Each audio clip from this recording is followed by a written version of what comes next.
Peace and blessings, family. This is your brother asarimhotep with the Madhu Mandela Institute for the Advancement of Science and Culture, as well as the Martin Delany Center for Egyptology. Today is Friday, June the 18th, 2021, and I can't remember if today's Juneteenth or tomorrow's Juneteenth. I'm from Texas. I should know this. But today's topic is a question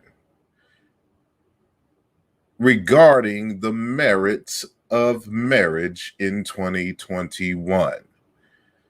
So we asked the question today, is marriage worth it in 2021? So this is going to be an open discussion on modern marriage. And so I want to hear from our live audience, either in the chat or you can join in the conversation. So the link is in the chat for those who are catching us live. And so all that and more when we return in just a moment.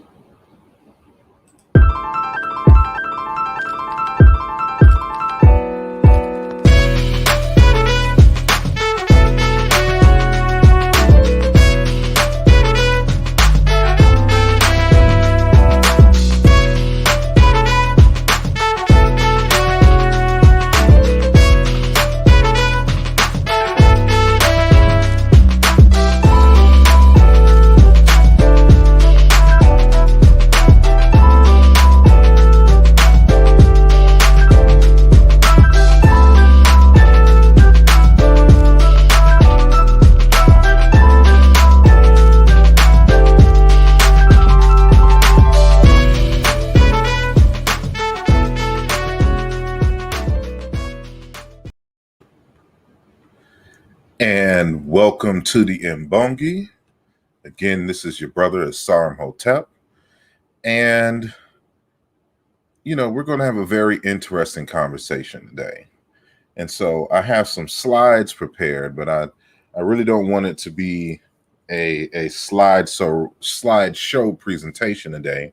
So again, if you have any input on this topic question for tonight, I would really appreciate your insight. So just a little bit of announcements as usual. I just want to first and foremost thank each and every one of you who are catching us live. And then, of course, as always, those of you who are catching us on the archives. And I don't know if I've mentioned this before, but in August, I will be releasing this book here, Chiluba Maweja. It's a title for God in the Chiluba language, Yoruba Orisha, and Ancient Egyptian Ak, the exploratory etymological study. So this is going to be the first text from the Martin Delany Center for Egyptology. So I do a comparison and show where the term Orisha is in the ancient Egyptian and, of course, in the Baluba language, in the Chiluba language. The Baluba is the people of the Democratic Republic of Congo. And it is a very, very dope text. And so, we'll be releasing a series of Egyptological texts in the future. So this is the first one in the Into Kamo Nile River studies series. Actually, the series is Kimoyo. So this will be dealing with the religion. So there's going to be a series of texts dealing with the religion. Then we're going to get, strictly on the language. Then there's going to be a series dealing with the archaeology or philology. So it's going to be really, really intense. And so, again, it is going to come out in August, probably towards the end of August. So be on the lookout for that. And with Madhu Mandela Press, this will be coming out in July. And that is Muntu Wa Nzambi, Portrait of Human is God's Special Creation by Dr. Chinemalima Mukinge, out of the Democratic Republic of Congo, who is a Muluba, meaning that he is a person of Luba descent out of the Democratic Republic of Congo. And this text deals with the spirituality in Africa, as well as a comparative cultural analysis. So you'll be primarily dealing with Luba, but you'll also be dealing with Yoruba, Ghana, different cultures in Ghana, the Zulu, Collagen, a whole group of people. And it is a very, very, and he names the people in the back: Bambara, Fulani, Dogon, Mande, Igbo, Gikuyu, Yansi, Mongo, and the Bakongo people, and the Hema, Lindu. These are all Congo people that he's naming here. So, if you want to get some good insight from an African himself about the African concept of the person, of the human being, and their special relation to Earth and cosmos, then this is the text for you. So it's going to be Muntu, Wa, and Zombie, and this light always gives a glare, so I hope y'all can see it. And this is going to be on Madu Andela Press, which is my publishing company, and I designed this cover. Boom, boom, boom! Shout out to me, and edited the text. So we're doing big things are going for Madu Andela Press. So again, that's going to come out at the end of July. So I got to add the index to it, and we're doing some final edits as we speak. And so lastly, of course, and just waiting for some folks to get in for this live question, you can join and support us on Patreon, and that is patreon.com/asarimhotep. And you can support this channel by donating on a monthly basis, and you get some perks with it, and some behind the scenes videos and exclusive things, which we'll be getting back to this in the middle of this month here. I'm still working on this video on the ancient Egyptian hair, which is going to be exclusively given to the people on Patreon soon, and some other interviews and things.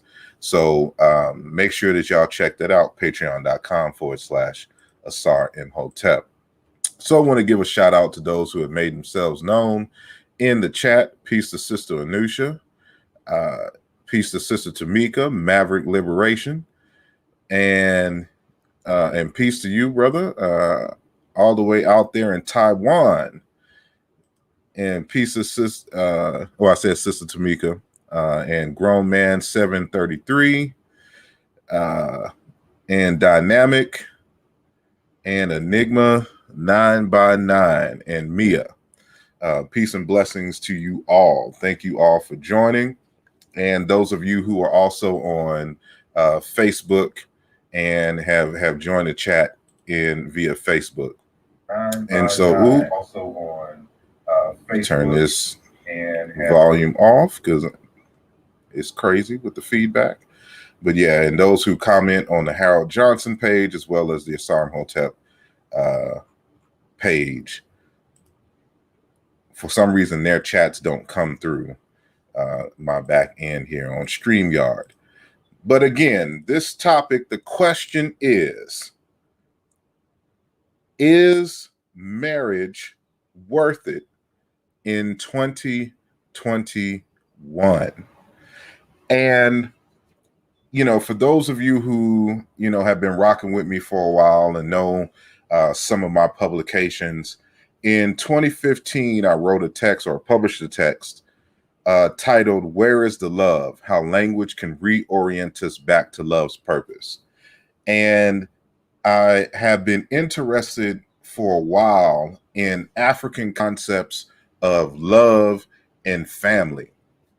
And, so I've been keeping up, getting ready to do some updates to the text and things. And of course, in this day and age, we all been home because of the pandemic, and a lot of conversation on the web has to deal with marriage in the Black community, and especially here in the United States, amongst African Americans. And if we were just to go off of what we see, or at least what I see on or in these internet streets, as we would say, it would seem that things are very bleak, because I think the statistics is, out of the people of marriageable age amongst African Americans, only about 48% of us marry each other, or excuse me, are married. And then there's a statistic for how many Black men marry Black women, and then of course how many Black women marry Black men, because there's slightly more Black men that will date out of the race, and versus Black women who will date out of the race. And then of course there's the divorce rates. And so more and more people in the United States, it's not just African Americans, more and more people in the United States are not marrying each other, or excuse me, are not getting married, period. And it seems like that number is increasing by the year. So you have to ask the question, okay, well, what is the reason people are not getting married at all? And then, to deal with another statistic, for those that do get married, why is there such a high percentage of divorces in in the United States, and especially amongst African Americans in general? And so I want to again get y'all insight. So of course I can talk all day, which I can and have no problem doing, but I want to get your insight. So it should be, if you're on YouTube, I put the link in the chat, and it should be pinned at the top if you want to join the conversation and give your insight. And it should be in the Facebook chats, as well. And you don't have to show your face, but you will have to have, a microphone, audio, or whatnot if you want to get your if you want to, make a statement or whatnot. And so while y'all are contemplating that, I'm going to, share my screen and deal with this initial focus. Let me go here to the slideshow. I'm just like from current slide, and let me do that. And I want to give kind of the larger context for why I think this is important. And so we're going to go to Dr. Amos Wilson in his text, "A Falsification of African Consciousness." So, my care and concern for African people in the United States is multifaceted. And, as a result of the transatlantic slave holocaust and the subsequent apartheid experience here in the United States, all kind of indigenous institutions have been destroyed and or severely damaged.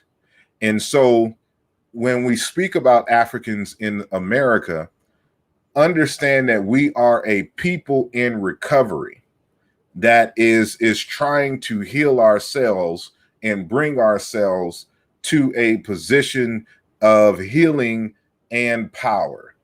And so I always come to these conversations with that backdrop in mind. And so in my studies, as I'm looking to sharpen my mind, as well as to discover and or come up with solutions to many of the problems that face us as a people as a result of that transatlantic uh, Holocaust. Um, I come across texts like this. So it is one of the, even though this right here has to deal with consciousness and the psychology and things, in this particular section of the text, he's dealing with the economy. And so remember that Dr. Amos Wilson, Maheru, wrote a text called Blueprint for Black Power, and it was published after his death in 1998. So I think he passed in 95 or 96, and it was 98 that the Blueprint for Black Power was completed in terms of being put together and published. So he dealt with the psychological aspects of us, the family aspects of us, and of course the economic, because that all runs together. So when it comes to the economy, he has this to say when we're talking about economic systems. So he says, we're suffering from the absence of an economic system. Money is not a system. Money is what it is. A system involves the systematic and organized utilization of money, a systematized utilization and distribution of money. Without the pattern, without the system, without the organization, one does not have an economy. An economy exists prior to money. There were economies in the world before money was invented. We don't even have to have money to have an economized system. So ultimately, when we study an economic system, we recognize that an economic system at its base refers to the nature of the relationship between people. It's the systematic way people choose to relate one to the other that makes an economic system, not money. We lack a systematic way of relating to each other. When we lack a systematic way of relating to each other, then we can have money and still be poor, have money and be robbed, which is what we are. And so, although this is talking on a broader scale, we understand that, a community is a cluster of individuals that work and live amongst each other and relate in some kind of systemized and organized way. And so I saw someone put in the chat earlier when I asked the question in terms of why we're getting married less and why are the divorce rates so high. One of the main reasons for divorce outside of infidelity is money. And so when I'm looking at this concept of money, of course, we can't talk about Black economics without talking about the transatlantic slave Holocaust and the subsequent apartheid that has happened to the people. As a result of those larger issues, this trickles down, I would argue, into our family structure. And because of the lack of money and us looking at others, which appears look like they're living their best life in things of this nature, and us not being educated properly when it comes to economics and finances and or not having certain opportunities to rise and or climb the quote unquote economic ladder, then this puts all kinds of strains on the relationship, and which leads to other issues, which ultimately in families kind of lead into divorce. So if money is a major issue, then maybe we need to look at the way in which we relate to each other and in terms of our values and our relationships to money and things of that nature. And so what page was that? So he continues, Why do we suffer from this problem then? Why is it the Black personality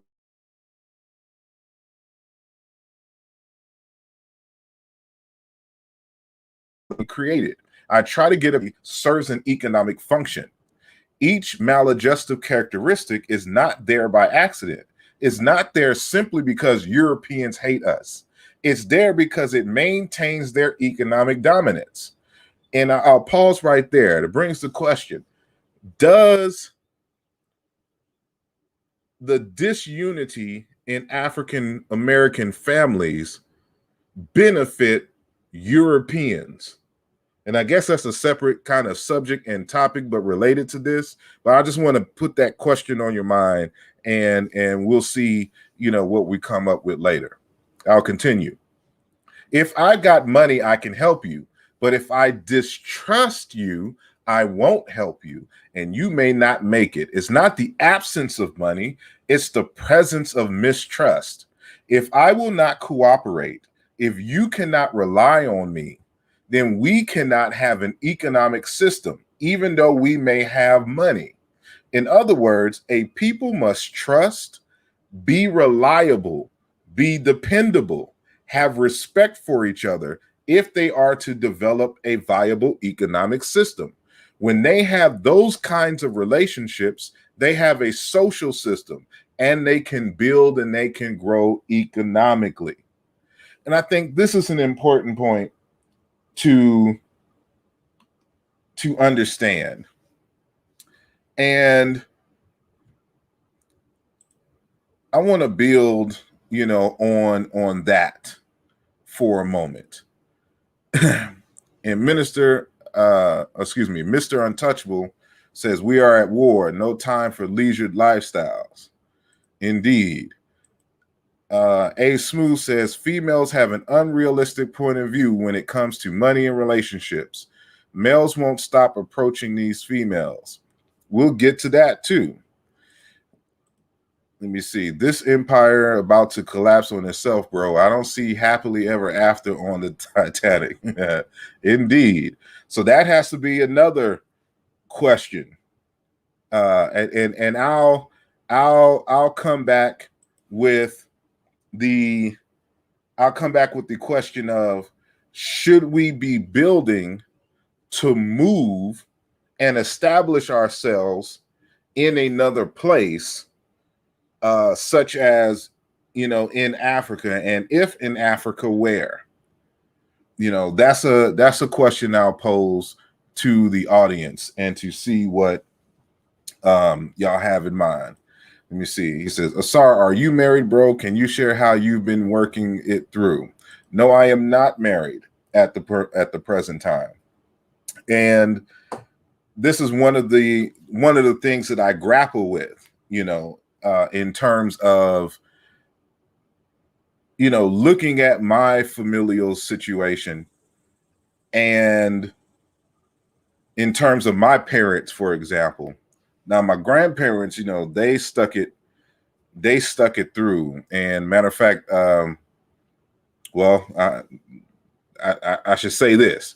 So my grandfather on my mother's side, him and my biological grandmother were married for a time, but divorced before I was born. I think a year after I was born, my grandfather remarried, and he's been married to that woman ever since.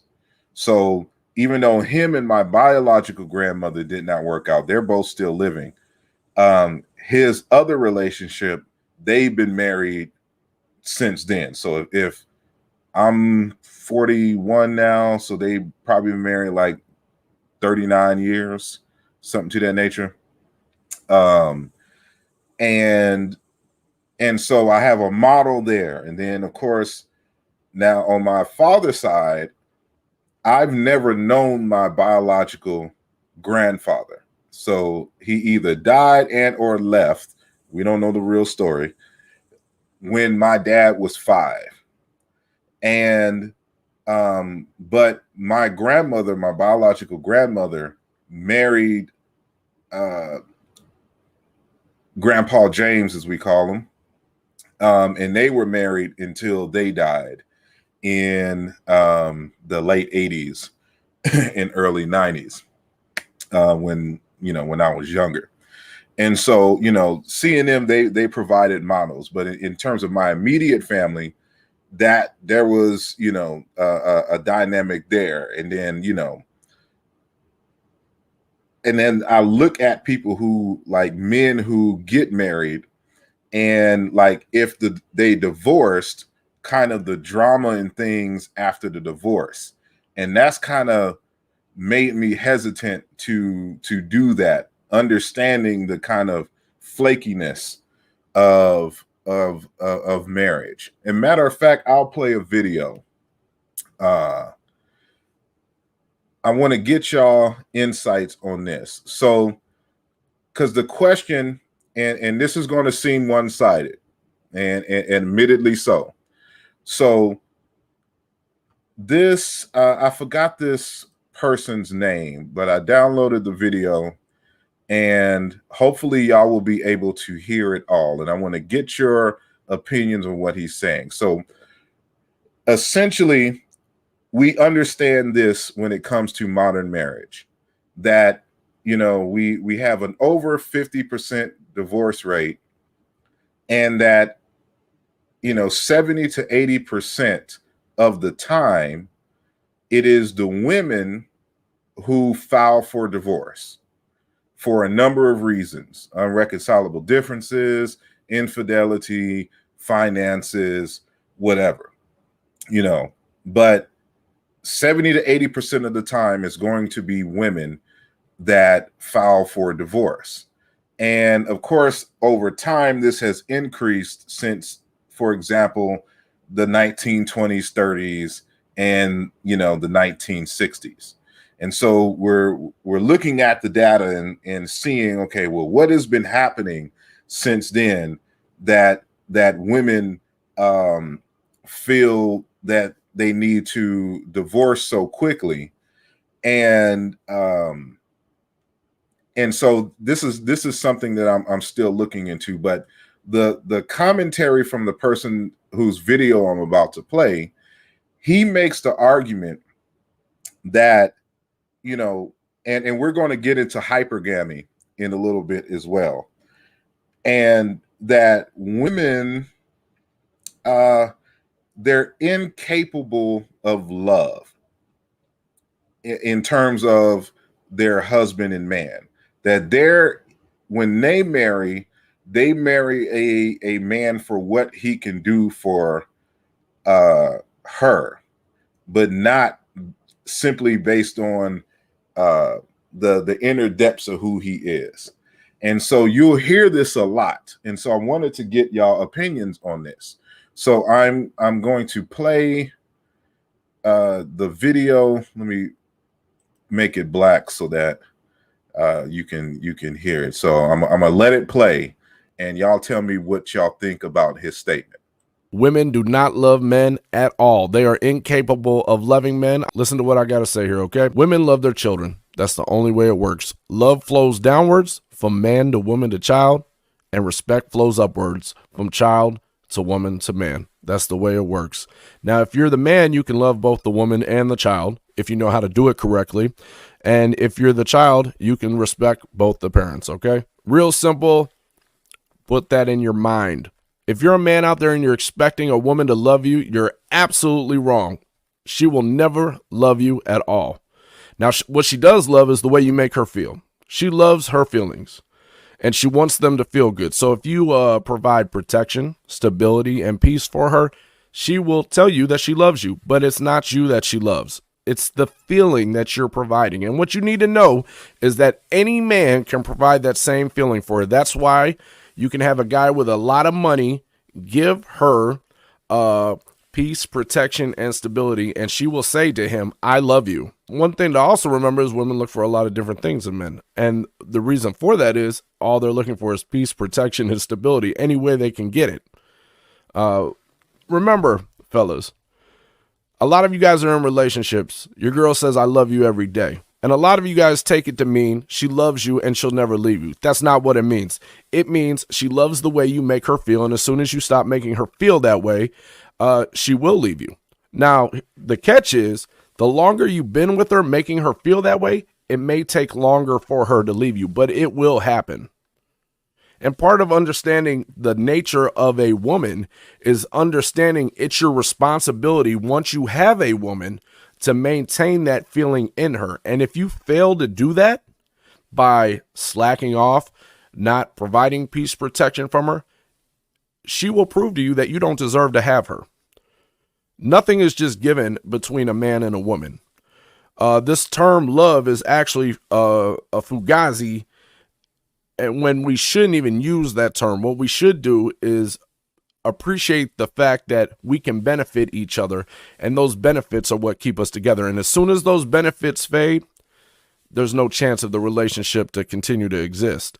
So at that point, you have to just sit back and realize that, hey, if I ever slack up on my position as a man, I should expect this lady to leave me. And in my point of view, that's fine.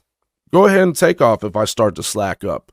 I realize this is my responsibility. You just shot your shot and she ain't like it. She ain't like it. She do it like I like it. I think she's psychic. I flirt with other women. She don't. Now, hold on one. Oh, there we go. What do y'all think about what he says? Now, Sister Mia says someone hurt him, and that's a common excuse I hear every time someone provides an opinion. Kevin Henry says semantics. And what does Alcabalon mind say? Individuals have already determined whether or not they want to be married and are less likely to respond to the question on the topic based upon facts associated with the specific questions posed. Understood.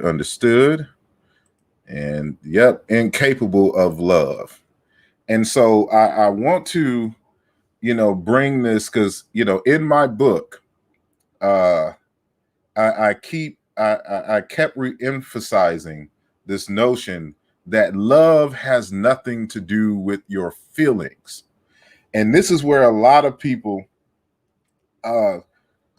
get it backwards when they start entering into these relationships and entering or deciding that they want to marry. And I see you, A Smooth, and I'm going to bring you in the conversation in just a second. And this idea that they're supposed to, that you're supposed to maintain this feeling of love is what has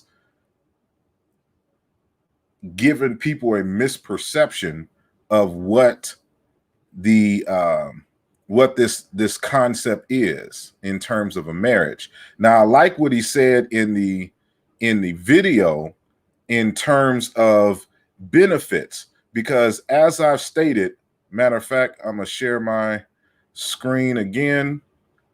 And so this original slideshow that I'm doing was from 2017. And let me put this up here. And let me go all the way to the bottom here. No.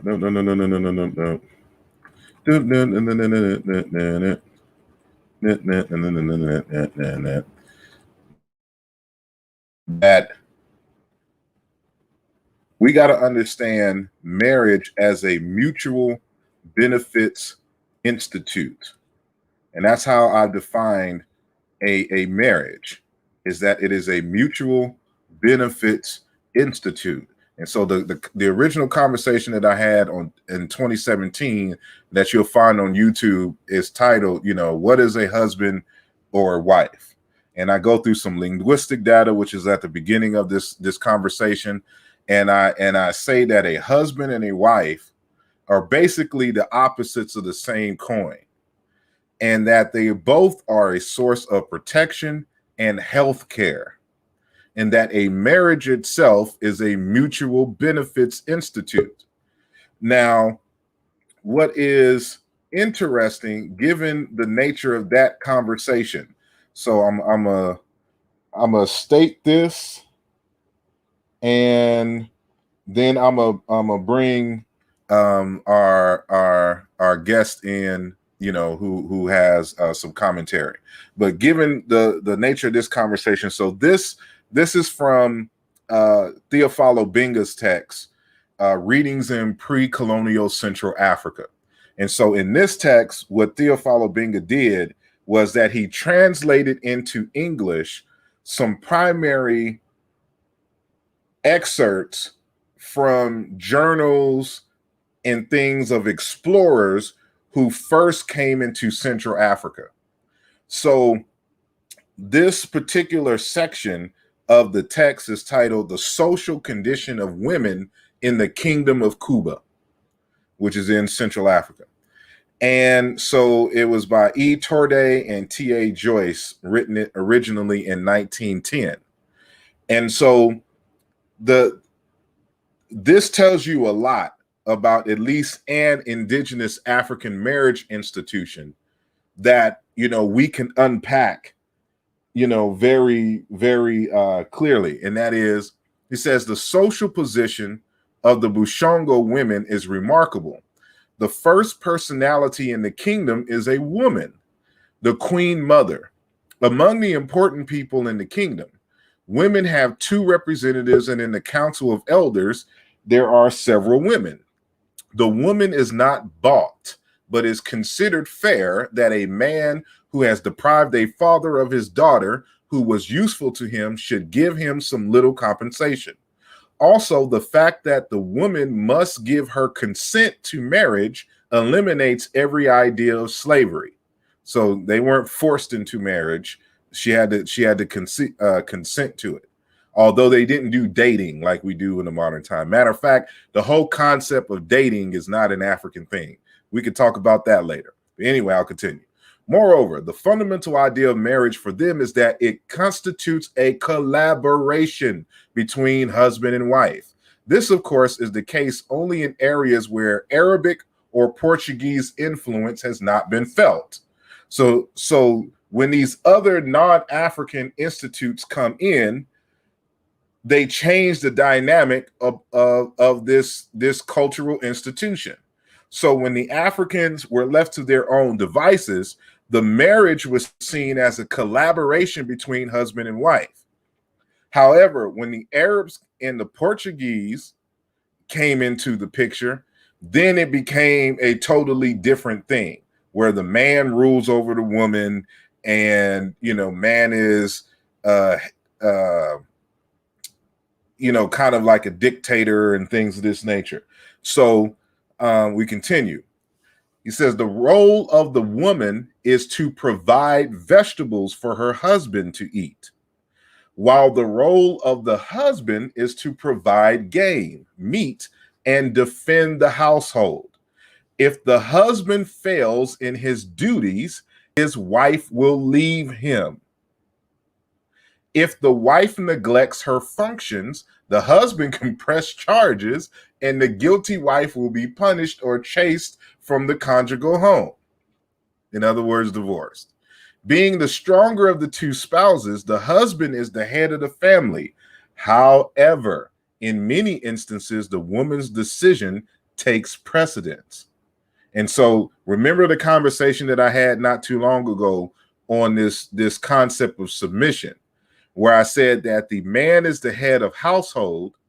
However, that does not mean that he is a dictator, and that, you're submitting to the mission of the marriage, and that there are times where the husband has to submit to his wife, who is more knowledgeable on certain things, that her thoughts will take precedence in these areas.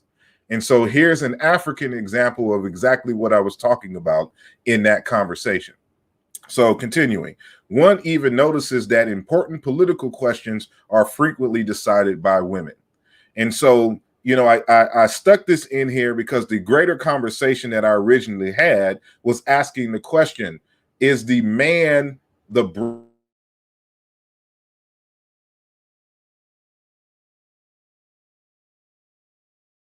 winner? And is that an African data, you know what I'm saying, for that? Remove that for a sec. And so you see that even in that particular situation, it tells you there that love really is a duty. It's not a feeling. It's not an emotion. Matter of fact, feelings and emotions are two different things. Feelings are thoughts. They have nothing. They're the way that you interpret emotions, but that's another conversation. But love is a duty. And, you know, when you get married, you agree upon what the duties are of the man and woman, and then you maintain your duties. And if you don't maintain your duties, that gives the other person the right to leave. And so I'm going to bring in a Smooth. Peace and blessings, and welcome to the conversation. Peace. Testing 1 2. Can you hear me? I can hear you. I can hear you well. Awesome. Thank you for joining. Oh, no problem. You know, it's something I wanted to do for a long time now, and you know, I just really appreciate all the work that you do for the community, everything that you've done over the years. You know, I've been following you for quite some time, and I purchased your Sienna Hindu book not too long ago, and I enjoy it. You know, it's helped me quite a bit with my research, as well as developing an appropriate language, especially in my particular culture, Yoruba. All right. So you know, I practice Ifa, so I have some understanding in that regards. But you know, I'm a spiritual Ifa practitioner. So reality of that situation is that I'm not necessarily immersed in Africa. I'm not in Ile Ife. I'm in United States. I'm in Texas. All right. So some of the traditions and some of the things that they do there are kind of appropriate for the traditions that they've developed over the years, given the situation that they've been through over there. Quick question: what part of Texas you in? Houston, H-Town. All right. Already. I'm in. That's where I'm from. I'm in San Antonio for the moment until December. Yeah. So when I go to H-Town again. I'm sorry. Continue. Yeah, I was just gonna say, we had a mutual elder, Jabadi. I don't know if you. Yeah. He taught me a lot, man. He gave me a lot of good information, and I really appreciate all that he does as well. But matter of fact, I don't know if you caught it from the beginning, but the book that I'll be releasing in August, this text here, is related, is dedicated to the Taseti African Historical Society, for which, you know, that's how I was introduced to Jabadi. I don't know if you knew Brother Banjoko. I think he's passed. And a few of the, you know, the people in there, like Brother Taha, of course. You know, I can't say I know Taha. I might know him if I seen their face, but I don't know him by name. Yeah, I mean, I'm a little. I'm assuming I'm a little older, so like a lot of them go back in the day, like, you know, from the 90s. Oh, okay, early 2000s. So yeah, that's before my time. Yeah, so this is, you know, Jabadi. Yeah, they've been holding it down for a while, but I'm sorry. Continue. Okay. Yeah. Well, I'm just gonna jump into it, you know, about this relationship situation, and really what we need to kind of do as African American people, you know, and a lot of people kind of have conflict with those particular concepts, whether it's African American or whether it's Black or whatever the case. And I think that also plays a role in how we decide to go about doing relationships, because most people here, because we're not really identifying with a tradition, then a lot of people are just kind of willing to do whatever, you know, they're just anything goes types of situations. And we see that anything goes type of situation and not real duty in the relationship or real understanding in the relationship. We get that more so from Eurocentric ideals, especially the ideals that's coming from the Romanticism period and the Eurocentric time frame. So dating, courtship, that kind of situation, those aren't Afrocentric. They don't come from Africa, because we do, from the beginning, we have an order. Nature has an order to certain things. So it's like, we need to take that on. So, the first things first, what I always tell people, especially when it comes to relationships, you have to start your relationship off right. And start your relationship off right. That has to do with your perspective on how it is that you even engage in with an individual. So the reality of the situation, we need to look at a more natural perspective, take a natural point of view. The first things first is you don't cold approach. Not for a man. A man should not cold approach a female.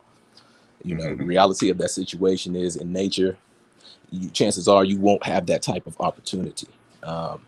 When you're dealing in a natural environment, a natural community, normally that lady has brothers and sisters and cousins and uncles, fathers, and all this kind of stuff, grandfathers. So before you can even approach her, especially for a situation like sex, then everybody wants to know what you're doing. They want to know why you trying to even get close to this particular person. They don't really know you like that.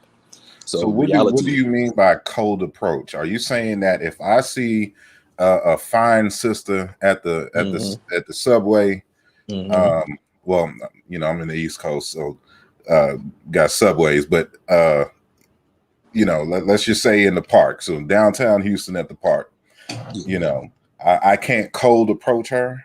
No, I mean, I wouldn't. No, not unless, Yeah, I so wouldn't. How do you get to know the person that you're interested in? It's up to the lady. It's up to the female. If she's giving you warm signals, she wants you to come, or she initiates the conversation, then you can. Oh, so you're saying that not that you can't approach her, but only if she gives you warm. It needs to be a warm. Yeah, it needs to be a warm approach and not a cold approach. Cold approach, goes against natural law. I would say more so than anything, just because in nature you're not going to find a female by herself in most cases. It's just unnatural. So we're not equipped, through the millions of years that we've probably been here. We're not equipped to deal with the situations that way. We're not equipped to just up and cold approach everything that we want to get ourselves involved in. And especially with something more so conceptual like marriage, relationships, and that type of particular thing. Because a lot of these are Eurocentric perspectives, like relationships aren't necessarily, that's not an African term. We have a different term for, this type of engagement. Just an entirely different language and a way of looking at the whole situation. And it's more so geared towards duty. Couldn't you also say, so keep in mind that, nature for African people is not something that is external to them. So whatever you do is nature and is natural.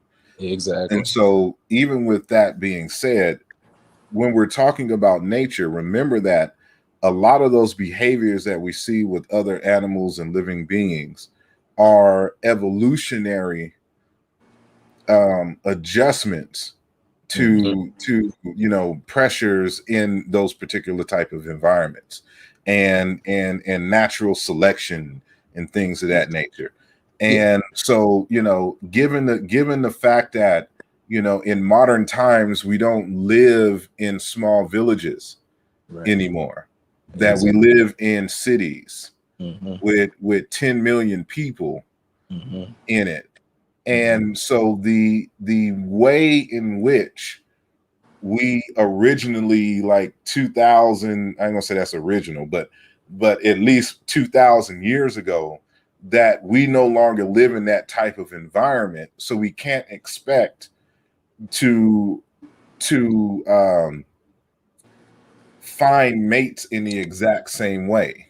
Because if you had a small village context and everybody kind of knew each other and you had these kind of arranged marriages and things of that nature, that could happen. But if I'm a young, person coming out of high school, and then I go to college in, which is 4 states away from where I originally lived, and I see someone on campus who catches my eye, and I've gotten to know them as they are, fulfilling their educational obligations and things of this nature. And I think I see a future like that is something different than what was going on in traditional Africa, because they weren't, young people weren't being sent off to college in some other country, somewhere, and things of this nature. So I think we have to keep in mind that, the situation, because of technology, because of farming and large populations congregating in a central space, has kind of changed the way humans. And now, not only that,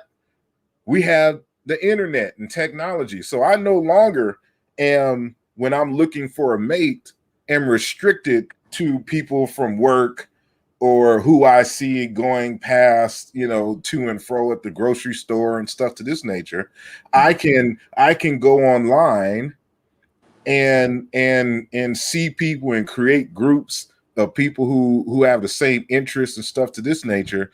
And I may even initiate a long distance relationship where ultimately one of us moves into a city with each other and marry, from there. So the dynamics have changed. Yes, and I don't think that, for better or for worse, I'm not putting a value judgment on it.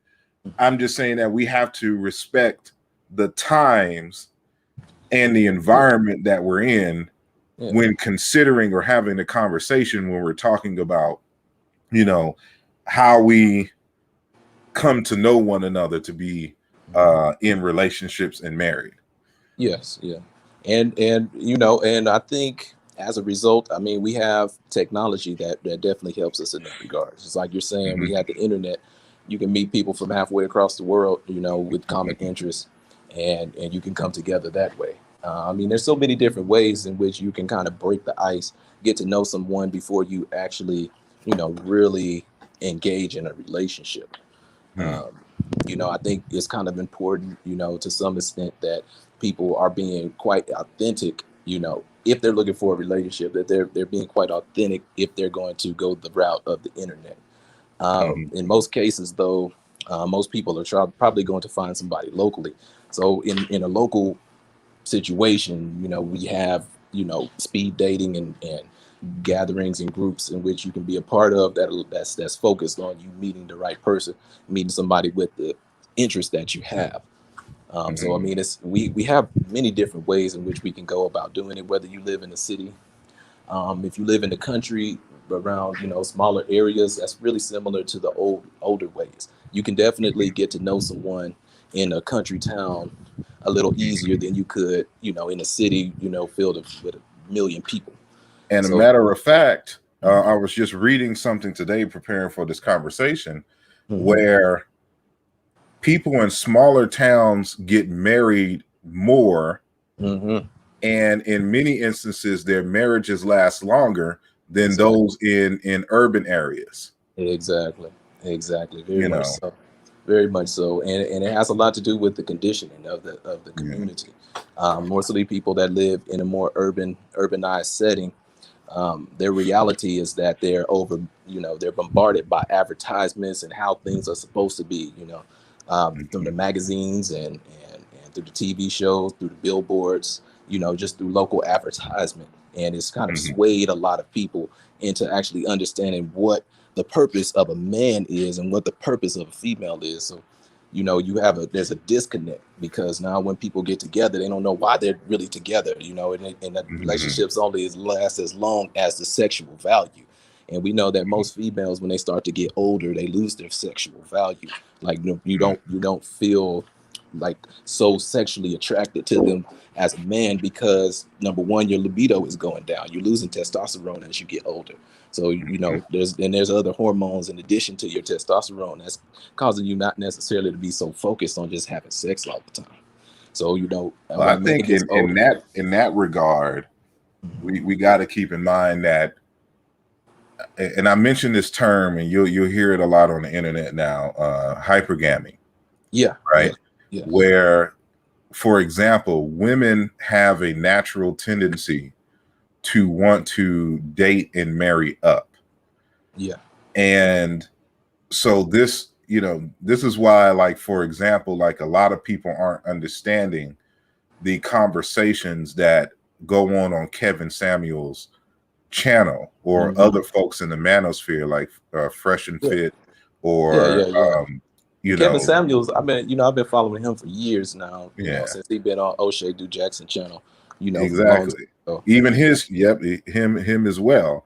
And the point is that what they're bringing to light is this natural tendency of women to want to always, whether they do it or not is irrelevant, but they desire and want to marry someone who they believe is of higher social status, power, and in terms of finances, right?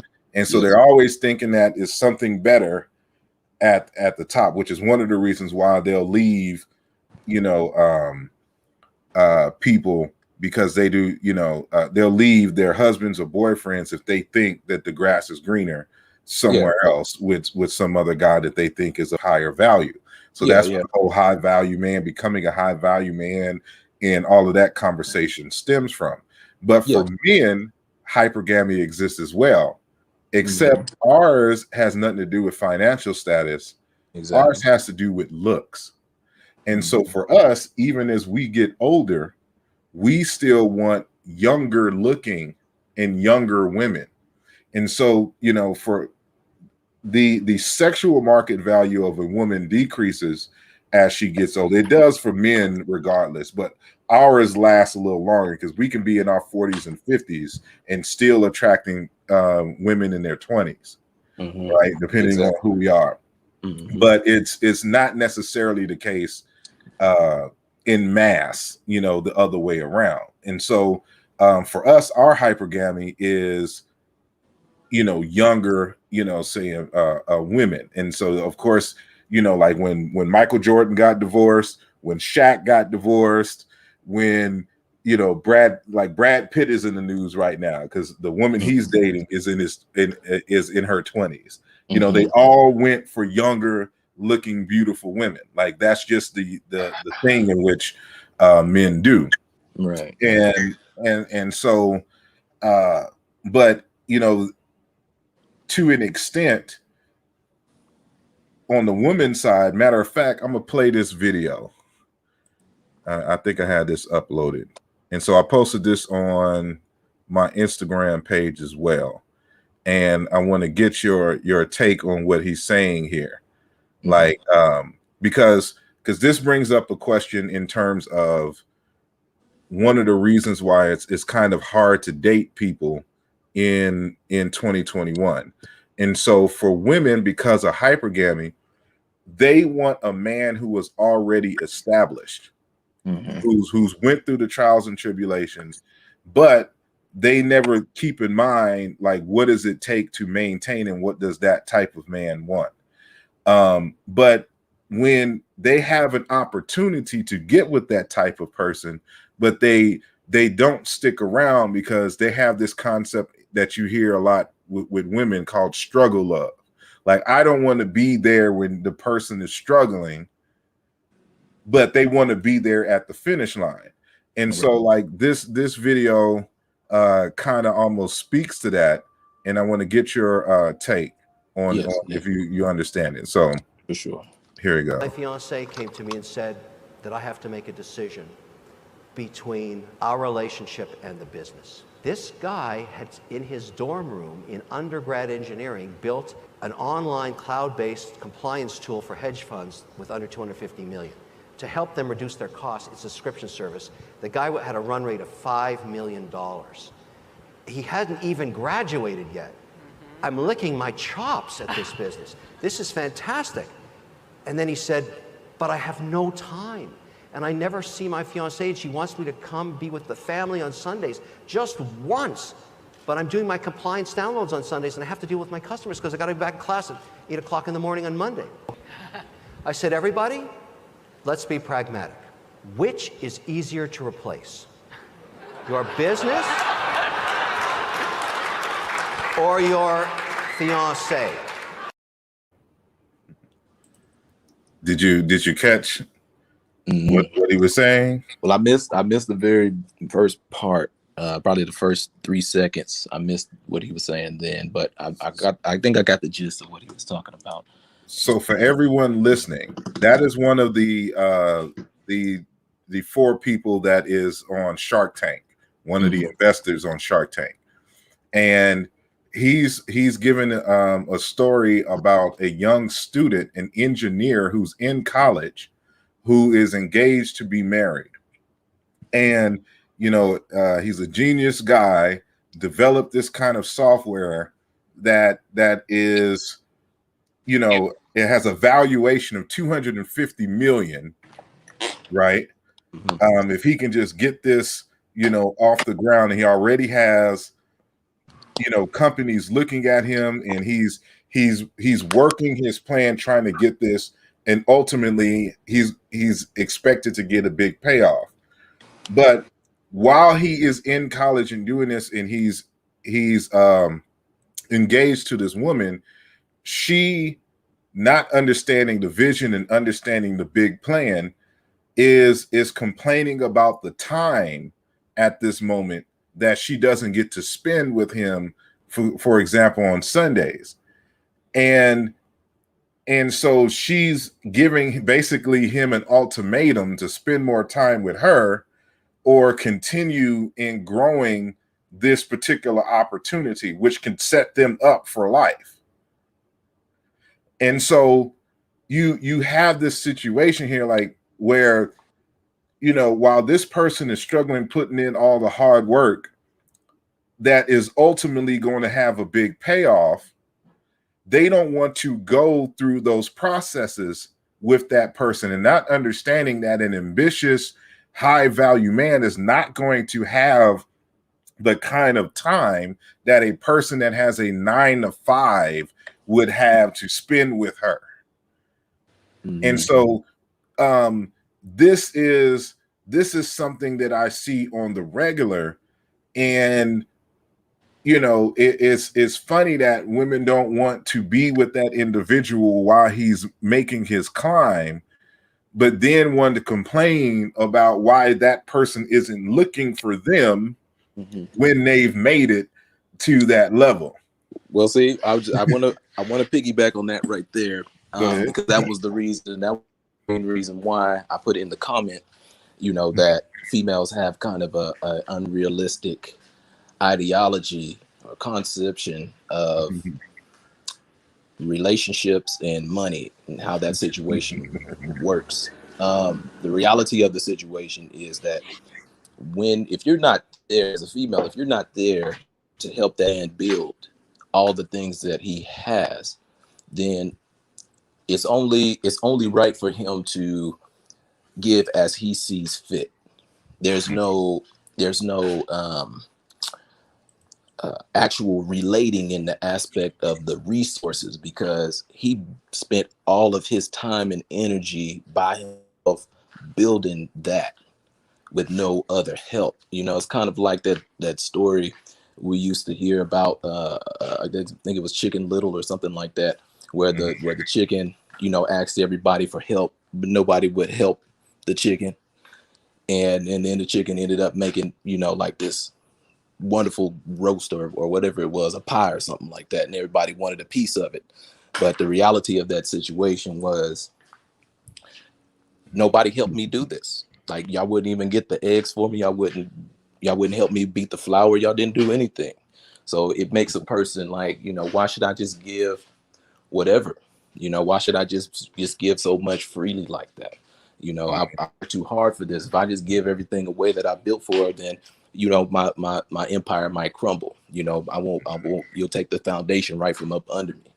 So the reality of the situation is that you want to begin a relationship with somebody who doesn't necessarily have it all at that particular point in time, but has dreams to build things up and actually got the ambition to do it. If you get with someone at that particular stage of their life, then you'll build something that will last forever.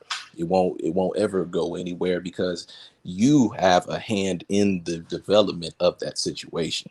If you build a business and you put your name in it, then it's your business. If you go into it with a partner, it's y'all's business. Y'all have a relation. Your business partner will handle this part of the business and you may handle a different part of the business, but both of y'all working together is what allows, the resources to continue to flow. And that's what's most important, because you need a strong foundation in order to do the main thing that is the purpose of a relationship, which isn't necessarily all the lovey-dovey stuff between the male and the female, but it's the development of the children. People need to be together so that the children don't have a disposition where their minds are split, where they don't understand what it takes to live with a man or what it takes to live with a female.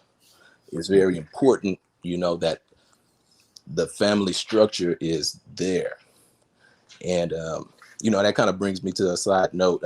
I really hate to go on a rant, but it just kind of brings me to something that I read on the Black Lives Matter website that kind of troubled me quite a bit, because I've seen Black Lives Matter being protested, being praised so often. But, the reality of their situation stating that that they don't necessarily believe in that type of situation where you have to have a male and female in the home. I don't feel like as a unit, as the African American culture, as the Black culture, the reality of the situation is, we need each other in order to thrive mentally, physically, spiritually, whatever. Do we need each other in a marriage context? That's the question that people are asking. Yeah. In this day and time. And yes, so I see, hold on for a second. I see the comment by Alkebile Mine says, why not talk about the benefits of marriage, which is mostly how you have naturally doubled up in all that you do because you are now in partnership with a like-minded individual. Now, when I ask this question, for example, what is the benefit of a man in a modern time to get married? Oh, this is where it gets kind of shaky, and people don't have a straight answer, because the question is, just as you said, because a man or a woman can build a strong financial empire and things without a wife or a husband. Yeah, right. And so of course you can have children outside of a marriage. That's not necessarily most ideal for the child, but when it comes to, for example, men, which is why a lot of men are not looking to get married, for example, because of the if it goes wrong, he loses out the most. And so like you'll hear people say, never sign a contract where the person benefits for breaking it.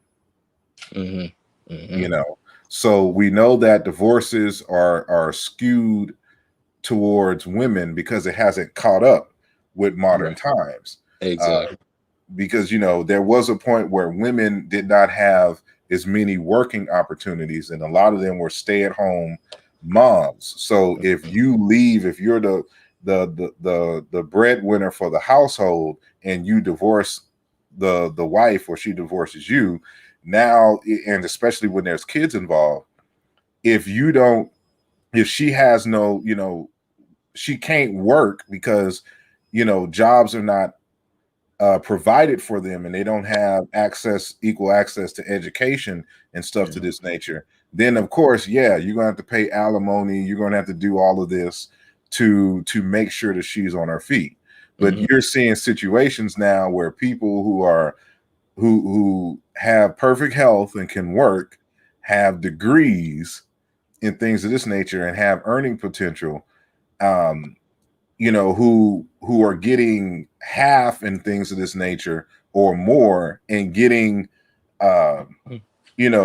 support checks besides, what do you call it? For the children. Yeah, child support for the children. Outside of that, in terms of, alimony and things. And, you would always hear these women, for example, crying and arguing against prenups. But now that women are making money and are becoming millionaires and stuff to this nature, listen to Gabrielle Union's story and how when she got married before Dwayne Wade, how her ex-husband, she had to pay alimony. And so coming into her now marriage, she's the one who brought up a prenup. And so you see the same thing with Mary J. Blige, and others. Like when you start making money, you understand the necessity for a prenup. And so it's they want equality, but they don't want to, the same responsibilities as and consequences, saying as a man. So, a lot of people are just looking at it. It's like, it's just a bad business deal.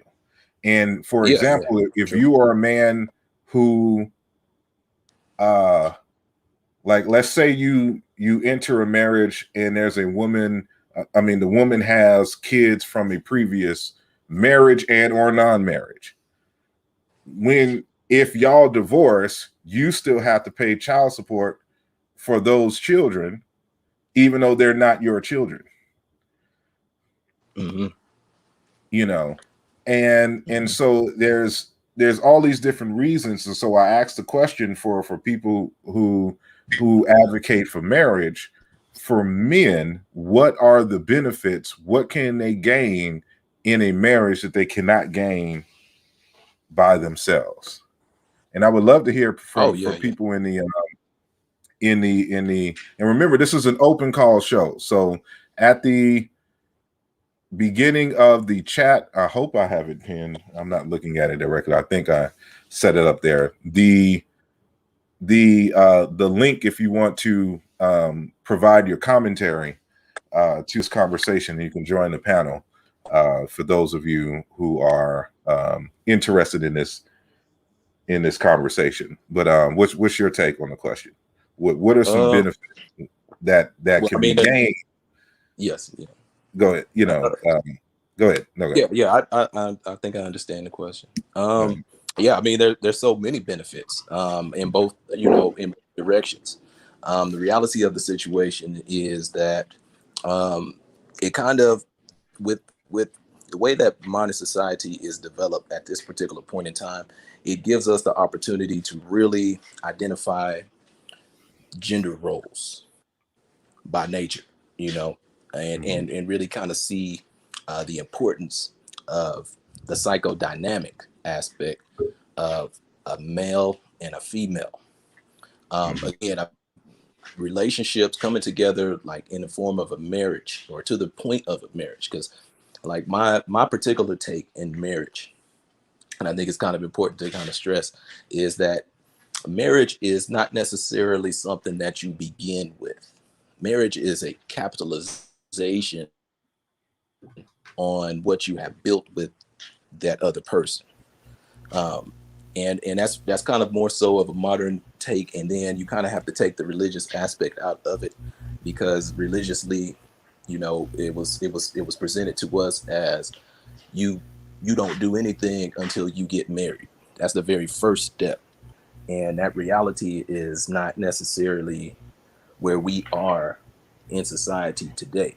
So we have to. What's the benefit? Why me as a single Black man who I am making close to six figures or more,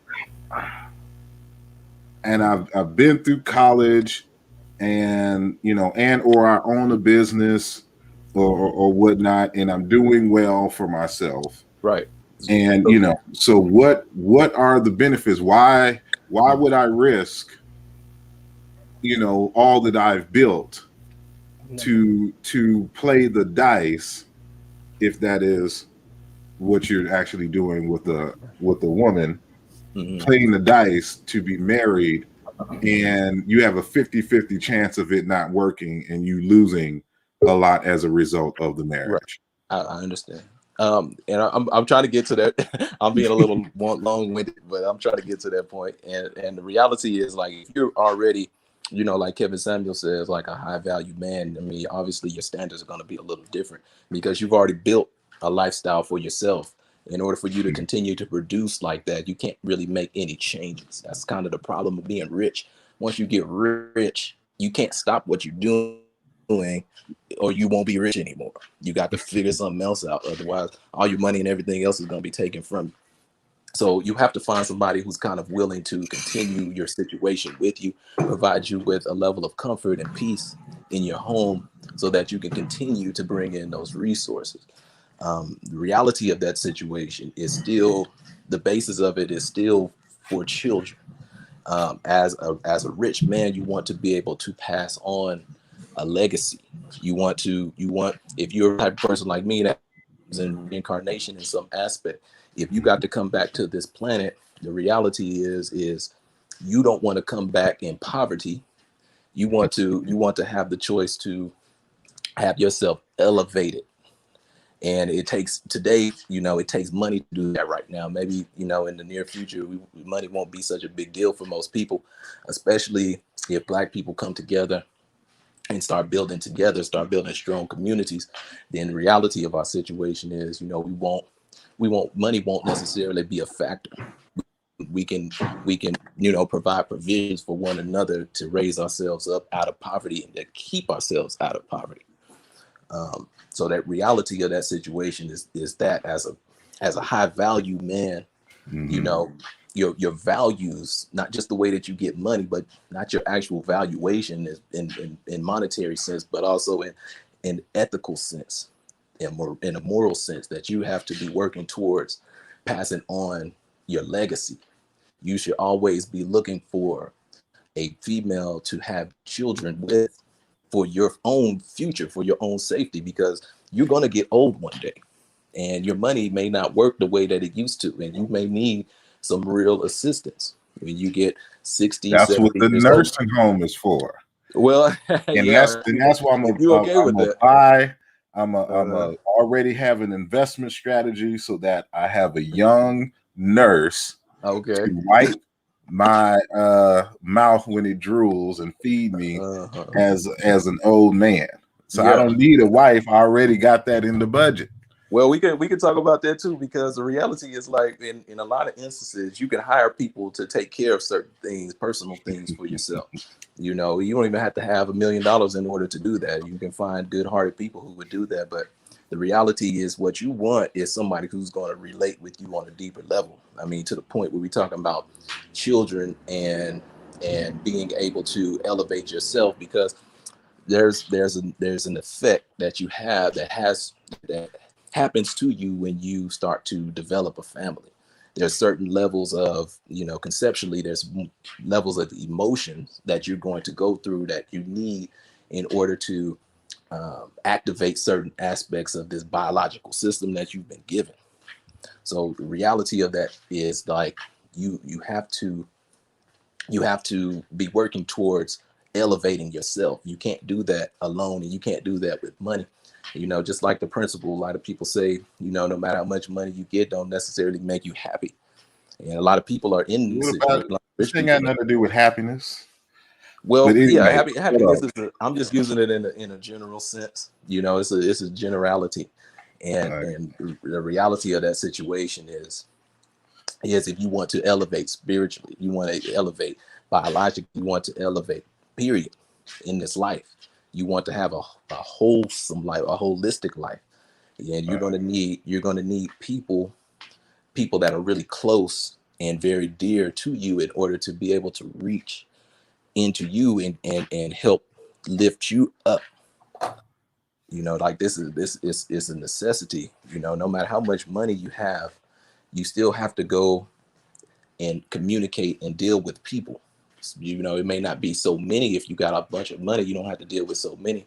You make a more smart investment. So the reality is like,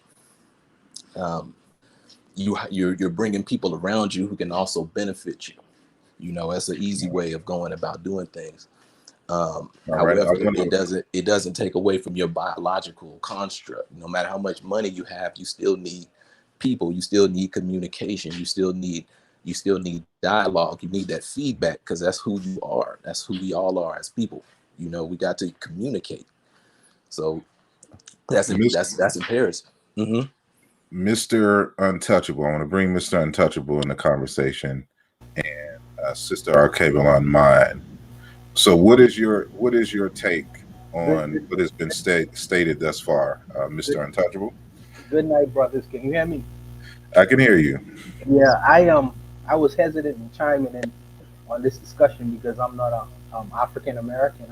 I'm from the Caribbean, so I don't know if this conversation really pertains to me specifically. But I would say that as far as the benefits that you get from marriage, I think one of them is perspective. You know, I don't.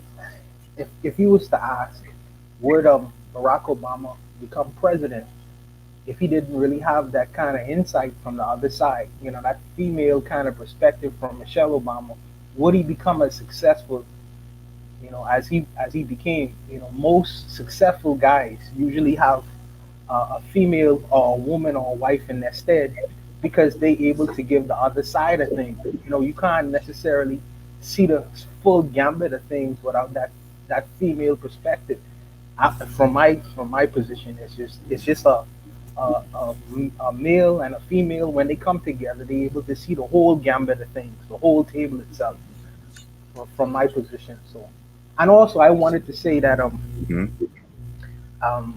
where there's no risk, there's no reward. And some people like comfort. They like to come in on the end when the male is successful or has attained a certain level of financial wealth or whatever. But I'm thinking, if you're not willing to take a chance, you know, when I have nothing, why should I trust you? It should be a case of a loyalty before the royalty is come. You have to be loyal in our ramen noodle stage before I could trust you on that other end. You know, that's my perspective on as far as relationship is concerned. I don't know what you guys have to say about that. Look, as long as I have my young nurse to tuck me in at night, you know, that's all that matters to me. Sister came on mine. What's your take on what we talking about? So first and foremost, I think that it's obviously an individual choice. Mm-hmm. Things that are important to some are not important to others. However, I think on a consistent basis, we could all, I hope, agree that as humans, we look to have companionship. So it's really a matter of, do you want to have a relationship with one particular individual or a polygamous situation, multiple individuals on a consistent basis, and you're responsible for these people and they're responsible for you? Or do you want to either be a serial monogamous or not have any connections at all? Basically, when you see empires, you see families. Typically, you don't see individuals. You don't see people without accountability for one another. You see people that are responsible for one another, indebted towards one another, and bonded. And those are families. So essentially, if you're not interested in having that companionship, which Brother Smooth was talking about earlier, you know, when I was a single woman, one of the things that I had to focus on, because I didn't have children, was establishing businesses for myself, because I knew that I didn't have children to look after me when I got older. And it was a fear of mine to not be cared for. So I had to be financially capable of ensuring that I was able to be cared for. That wasn't a joy that I had.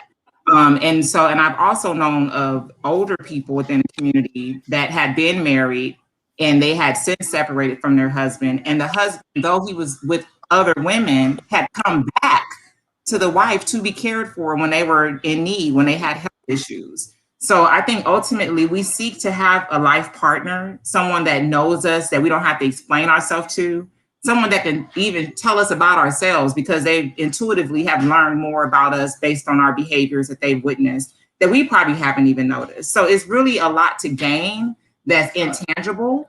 But then there's also those tangible things because you're in a partnership, hopefully with someone that you are like-minded with.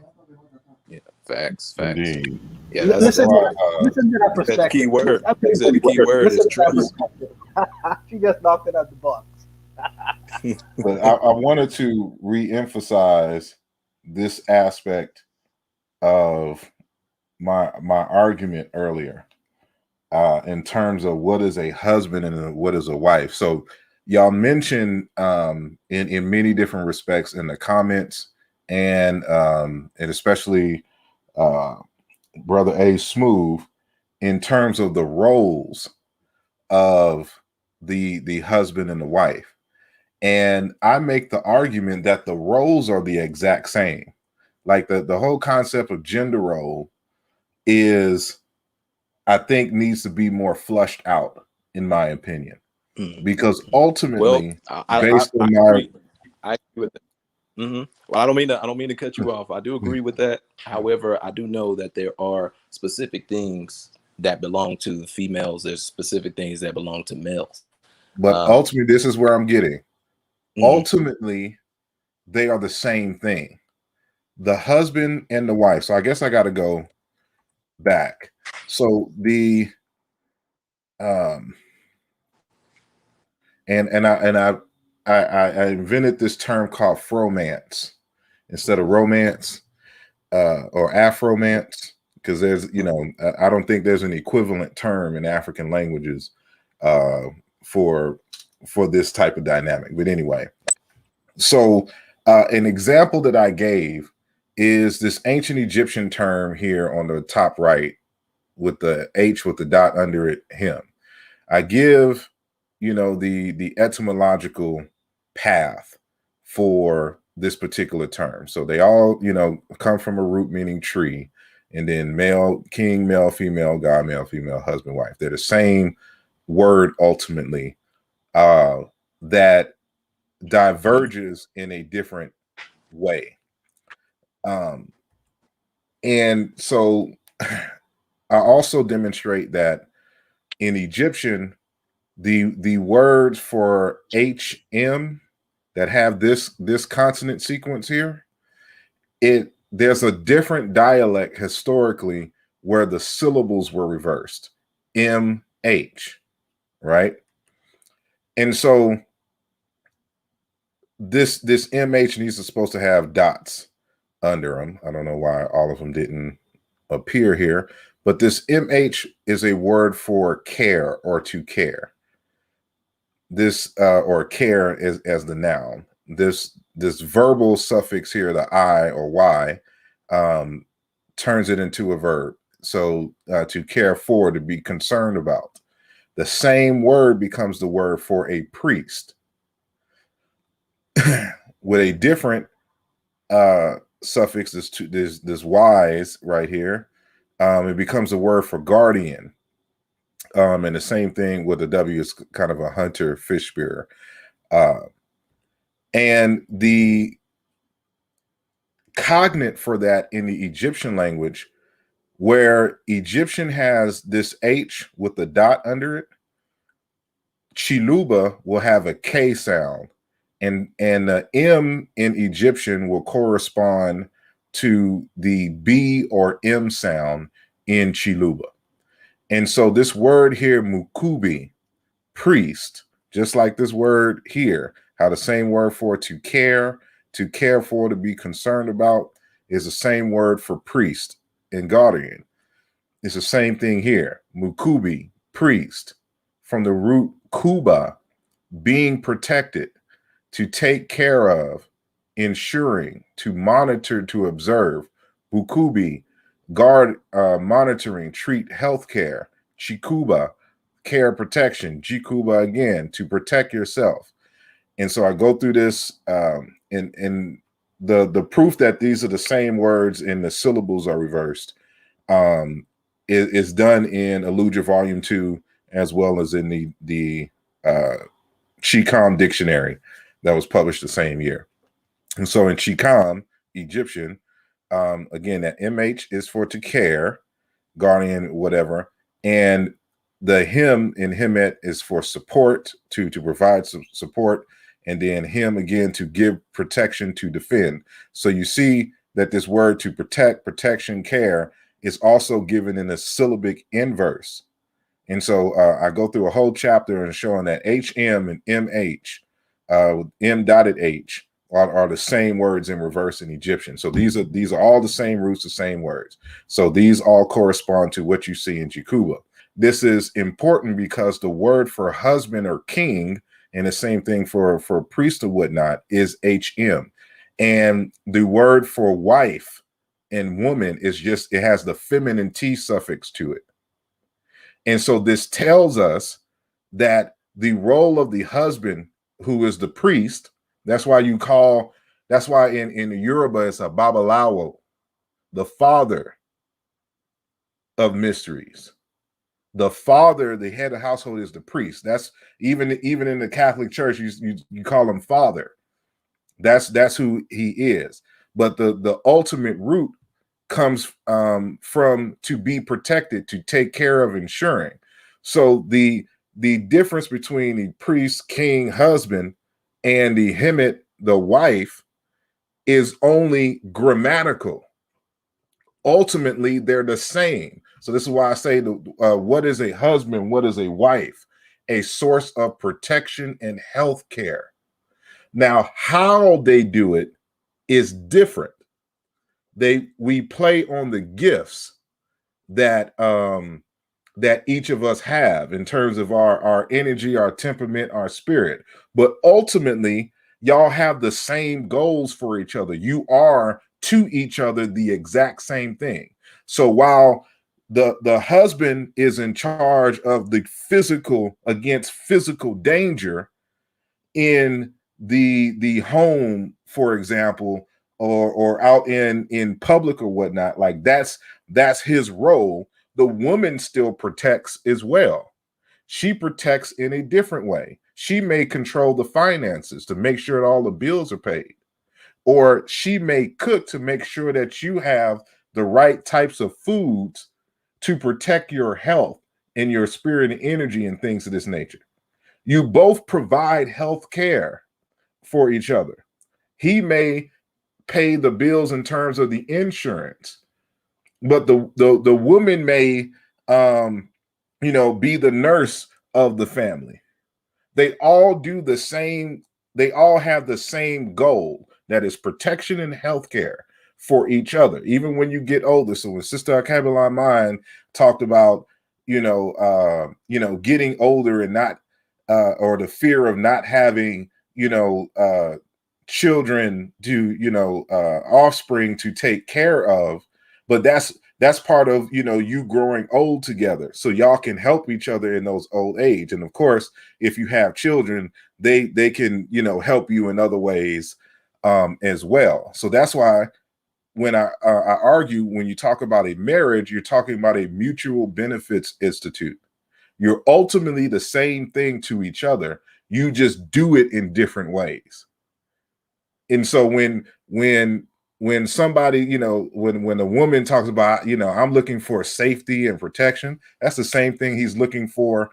The husband is looking for in the woman, but his safety is in terms of his vulnerability, his ideas and things of this nature. His, that's why there's a big conversation on a woman being a man's peace when he comes home, because he has to feel, so he doesn't have to, when a man comes home after battling out with the world, he doesn't want to come home and have to continue to do battle with his woman. His home should be a safe haven for him to be able to go through the variety of emotions of the day and things of that nature. You both provide safety for each other. And I think if we widen the conversation to include, these things here, then I think we have a more realistic understanding of what a marriage is supposed to be and what should we expect from each other. What are y'all takes? One of the things that I think about a lot is how in social media, and I think in general in media on a national stage, the conversation is always very succinct to the man and or the woman. It's never a togetherness. And so it's really difficult to be able to even perceive of how beneficial a marriage can be, because it's always so distinct, so succinctly separated. And then there's war lines that are drawn, so ultimately I feel that we need to make it so that it's not so complicated. Because really it's not. I mean, bottom line is what you said is true. It is a mutual benefit. Interestingly enough, that's just like a corporation. There's mutual beneficial relationships. Exactly. And that's exactly. Go ahead. No, I'll just say I'm agreeing. Go ahead. I'm sorry. But that's exactly what a relationship is. It's an institution. And so in the end, you're responsible, as you said earlier, for those things that you have a talent for, as well as those things that are your natural inclination to do. And I think to a large degree, men and women, they don't want the responsibility. So when we talk about sort of those assigned roles, men having to be the provider, it's very difficult to work and to deal with different personalities and to do this cyclically every day, 5 days out of the week.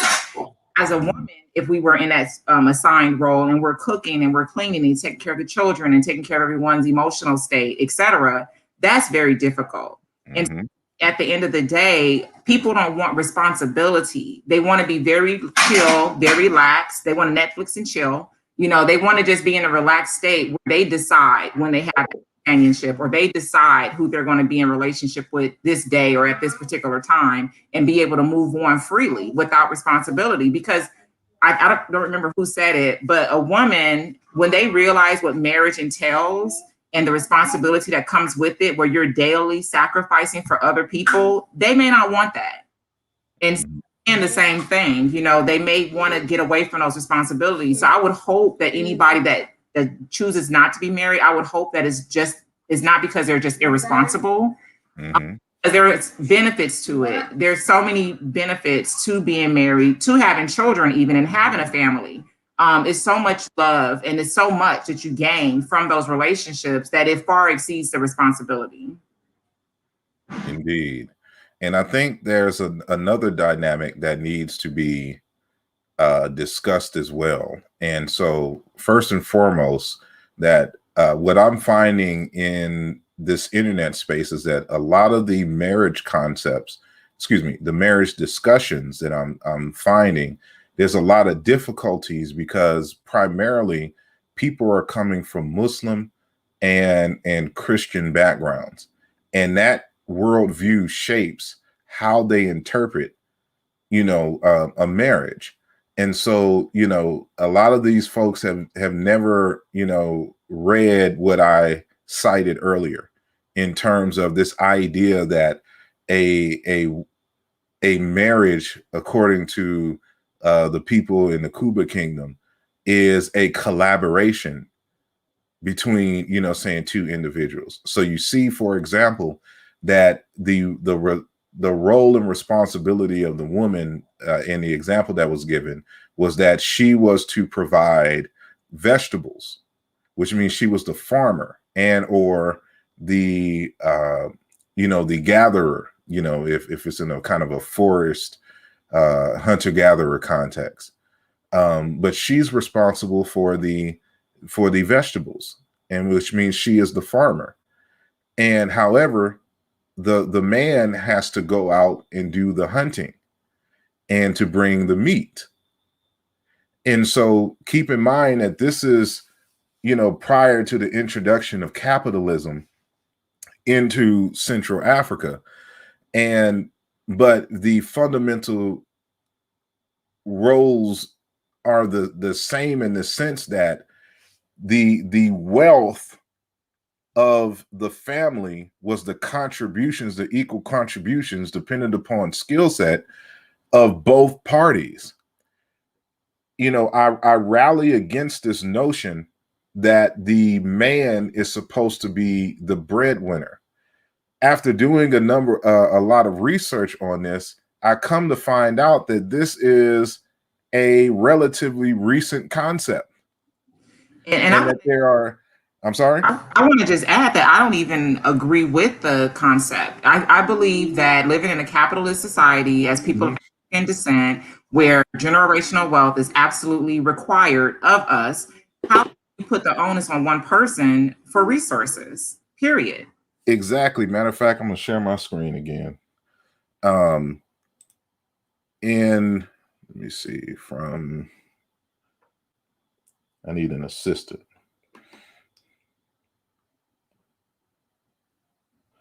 All right. Well, let me take that banner, that scrolling banner off. Come on, second computer. There we go. And so, for example, I don't know if you're familiar with this woman here, Stephanie Kuntz, who is a director in public education of research and public education at the Council of Contemporary Families, and teaches history and family studies at Evergreen State College in Olympia, Washington. And so she wrote this text, and she has other texts on the history of family and gender studies and stuff like that, primarily focused here in the United States and to an extent in Europe. And so the text that, you know, is before us is The Way We Never Were. And notice that never is italicized and underscored. American Families and the Nostalgia Trap. And some of the highlights of her research is that the male breadwinner is a myth, and males were the bosses of the family workforce. So when you talk about like head of household and stuff to this nature, keep in mind that the family itself was a business.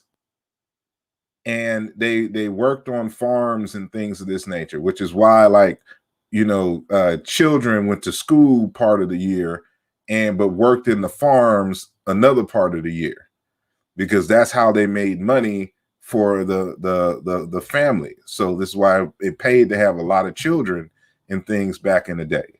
So the man was literally the head of the business and the family workforce. So this speaks into the whole, you know, men leading and stuff to that nature. There's a dynamic to that. Women and children are basically the unpaid employees, and wives were called yoke mates or deputy husbands. I wanted to add to that, if it's okay. Go ahead. I appreciate the post you put up recently about leadership and what's expected in leadership. And I think that having a conversation, first and foremost, from my understanding and experience as a woman and women that I know, women choose men that they believe are intelligent, intelligent than themselves, because they're seeking to be in a relationship with someone they can trust and depend on for decisions, period. Not to say they won't make any decisions in their lives, but they want to feel secure in his ability to make decisions for them. And so this is something that I feel is important, in that when you posted what you posted, it talks about the underlying values for leadership. And so I just finished reading chapter 5 in Illusia 2. And I think that, I don't know how to pronounce the word SB, and it looks like a 3. Siba or Sibir. But right. we say Siba, but go ahead. Right. So basically, when you look in this chapter, and I know you wrote it, but when other chapter, it talks about leadership and how it's based in truth and reality, how it's based in unraveling complications and things of this nature. It's very spiritual, in my opinion, the way that is outlined here. Somebody else may differ. But the bottom line is that when we talk about men leading, it can be very dangerous in this environment, because some men are not secure in themselves as individuals. And then that shows up in their ability to be a leader within their homes, where they're looking for a complete submission, and it can be abusive. But when you have someone secure in themselves and they're not looking for that as a way to feel secure, then they're able to lead in the way that you talk about in this book and in that post. So anyway, I just want to add that. I don't know how it helps, but. And I'm gonna get into that submission and lead thing and expand upon that in a bit. I want to continue with Dr. Kuntz's research. She states that it wasn't until the 1920s that a bare majority of American children came to live in a family where the husband earned the income. So remember, the income was the combined efforts of the entire family.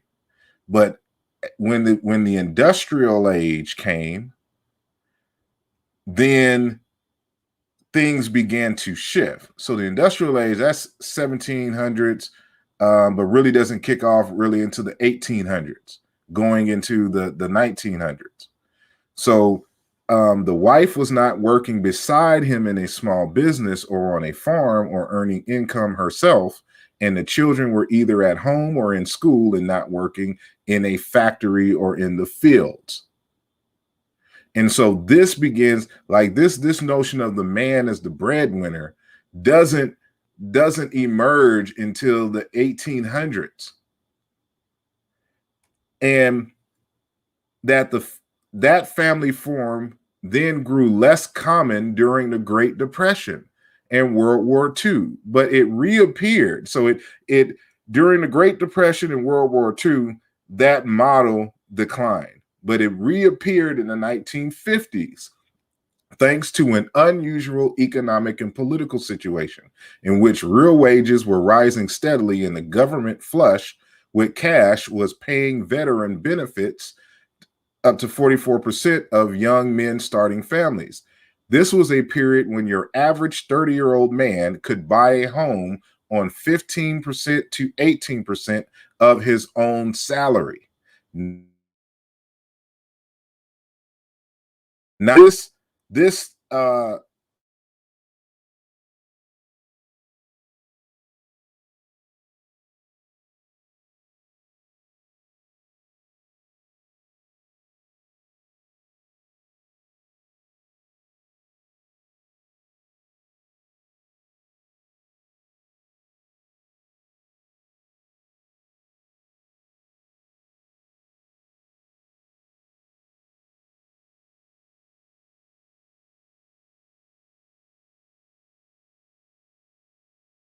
basically wanted to end that, and Sister Kabelon dropped out. And so when you consider that situation to where, you know, the man as the breadwinner is only as old basically as 1950, it changes the dynamic in terms of historically what the role was. So even amongst whites here in the United States, the man and the woman were working together as a family unit to bring wealth into the family, but only as a result of government programs was a man able to provide on a small part of his income to where his wife didn't have to work, the whole concept of a stay-at-home mom. And so that is relatively young. And what Dr. Kuntz was saying ultimately in the text is that this has declined even amongst Europeans. So it's interesting that a lot of African folks here in America are trying to hold on to something, an idea that is not ancient at all, that is relatively new, and that that is even dying out amongst Europeans who live in this country and in the West in general. And so this is why, like, she mentioned, Sister Kabbalah Mine, a series of posts that I've been making regarding submission into the for the woman to submit to the man. And what I've been posting is that the word submission itself means to submit to the mission, submit to the plan. For a man, it is my opinion that if a man is going to ask a woman to marry her, he needs to have a general plan that is well thought out, and he needs to be able to articulate and present this to the woman that he wants to marry. We got to understand our overall concept of purpose and what is essentially needed for our community. And so we tend to leave the community out of our conversations of our individual marriages, because our individual marriages are supposed to benefit not only us and, of course, our offspring, our immediate offspring, but it's supposed to provide value to the larger community itself. So if a man as a leader, as a guide, is supposed to provide an ultimate goal for the family and for the community, and how he wants to contribute or how he would like his family. So what is supposed to happen is that a woman is supposed to know who she is and what her purpose is and what her vision of life for her family and her community. They are supposed to look at, remember that a marriage is a business. And so they're supposed to look at each other's missions and to see if they align. And then, after much discussion of the intended goal, the intended mission, are they supposed to agree on coming together so that they can work together on the shared mission? And that's where the roles come in. I will be responsible. So it's just like if I'm building a company, I'll be the central executive officer. You be the central financial officer. We will, you control and deal with the financial aspects of it and make sure that this thing is healthy. I'm gonna go out and get the business and make sure that the structure is right. We have a plan to scale this, and of course, we have a plan for our own intimacy and for our children. How are we going to educate our children? How are we going to discover what their purpose is? And how can we link their purposes to the greater purpose and mission that we have for the family? And how can we accumulate the wealth to be able to pass on to them so they can do greater things? And when it comes to their family, be able to reduplicate what we've done and expand and make it better. And so that they understand the role and the mission for their own family, but also in the community at large. Because the community at large may need, for example, you may have grown up in a food desert. We need to create a grocery store or a grocery chain that provides affordable, organic foods for African American communities so that they can have the best or have access to healthy varieties so they can do, bigger things in that. Or you may want to, we need to create more jobs in this particular area, or we need to, I have a vision to bring more of us into STEM fields. So I want to create this program or this school or whatnot. Like, that's our vision. So when you have a woman come into, your situation, she is submitting to the mission. It's not simply that, you as a male by default just get submission and like she's just following your every command and thing to this nature. No, she submits to the mission. She's submitting to your role and to the vision that y'all have agreed upon. Love is a duty. You have a duty to each other and to the family and to the community. And this is the part of the conversation that we seem to be missing, and primarily because we, just like in the case of the Cuba people that we mentioned earlier, you know, when we're left to our own devices and these solutions that we developed as African people, these kinds of things are kept in mind. But when the Arabs and the Portuguese introduced their Islam and introduced their Christianity into to the mix, they confused everything. So we lost the sense of individual and communal purpose. We lost the sense of the mission. And not understand his role, because you're getting together not because you just find each other attractive and you think that they'll make, you know, we'll make cute babies together. That's not what this is about. You know, you're coming into the situation understanding that there are going to be some hard times because of the greater mission that you have. And so we're going to have to shift and support each other along the way. The marriage is going to do this throughout time. And this is where you're supposed to lean on your support networks and things of this nature, you know, to realize the ancestral vision.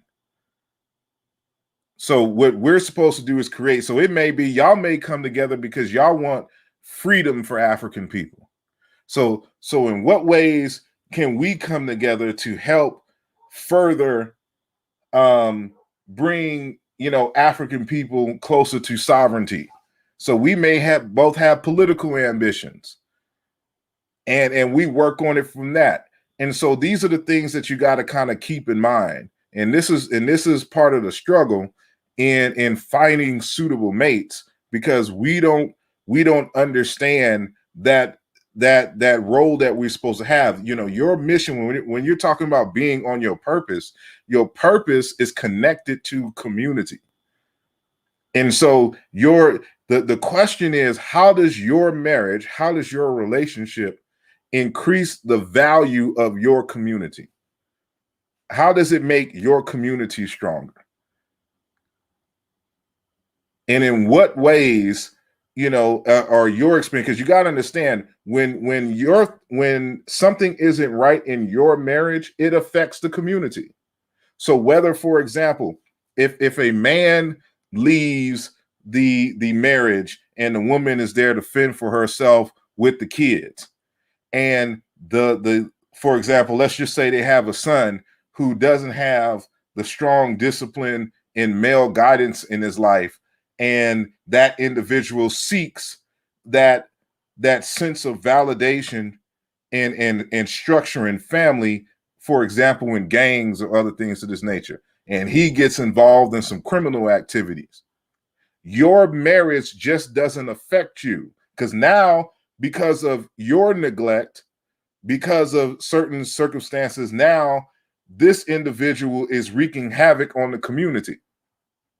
Or if your abandonment issues, for example, or bad relations with your children, now, for example, you know, a woman may grow up and develop and have serious trust issues. So now, you know, or unrealistic expectations. So now she's entering into the dating market and in the marriage market with all kinds of issues, which ultimately lead to a divorce. And now you're breaking up the plan and the finances, because now they got to go to lawyers and all of this other kind of stuff, when y'all could have used that money to invest on with each other and things of this nature. Your marriage, your relationship just doesn't affect you.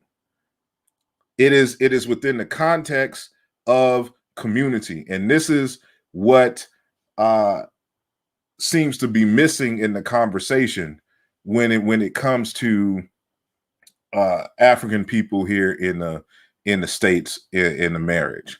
So, is marriage worth it in 2021? I don't know. I think some things have to change, and we're going to have to continue to have these conversations. But I'm going to put together, a document for men in terms of a plan, like, that you are to fill out and that you are to give your woman. So I want to start the culture to where, you're the lady that you're interested in, she'll be able to ask, what is your vision, for marriage? And you're able to at least pull out the document and have her read and assess it, and to see if this is, what it needs to include, like how many children you expect. Doesn't mean you're going to get it, but like how many children that, saying you want. What's the ancestry? What kind of worldview and values do you want to achieve? Like all this stuff, we can put together a form online that they can fill out and print out, and you just have this ready. And you can fill it out again if some things kind of change in your mind or you go into a different direction. But it's just something that you can envision. And so she understands. So she'll know if she wants to come in and submit to the vision that you have. So now, even with that, we got to consider what type of men do we want to produce that our culture needs to produce, and what kind of institutes need to be established so that we have a higher chance of producing those type of men.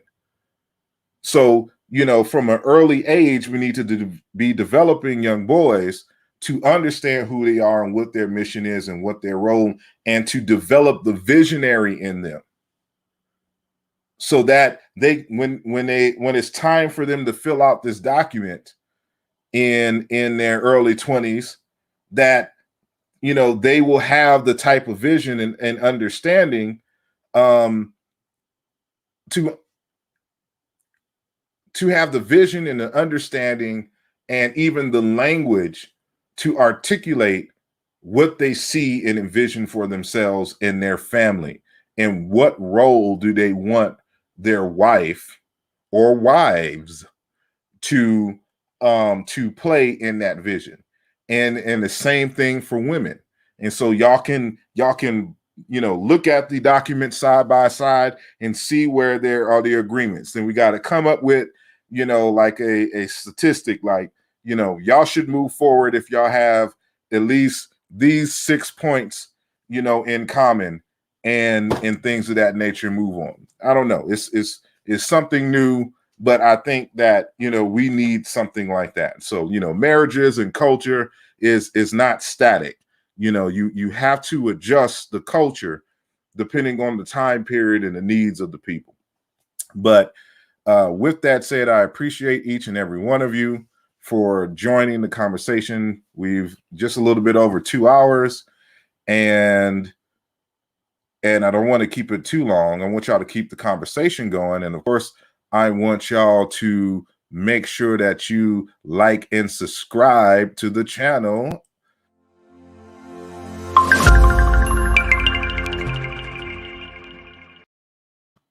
So that we can defeat the YouTube algorithm and make sure that these kinds of conversations or whatnot is at the top of the list, and we can grow this community and things to the like. So we'll have some more interviews coming up soon. Again, make sure that you like this video, and if you are new to my channel, subscribe to the channel. I want to get in a few months, I'm striving to get 10,000 or more subscribers, and so your subscription would be a great help.